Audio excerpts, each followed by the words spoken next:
I want to salute you for being a genuine human being and recognizing that you are divinity manifested.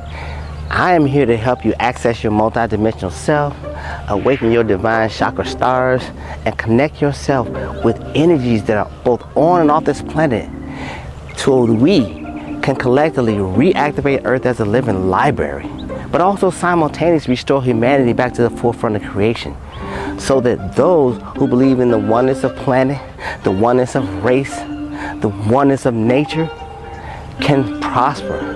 And so we don't have to have any guilt, shame, or regret because we've been seduced by material desires and we're caught up in the matrix of making money, and we're compromising our spiritual integrity and our ethics in order to make money, and we realize that is not what's going to make us happy. I'm here to allow you to jointly bond with me to create conscious-minded businesses that put no more profit over people and no more money over nature, but also evolving the intrinsic awareness of each and every one of you.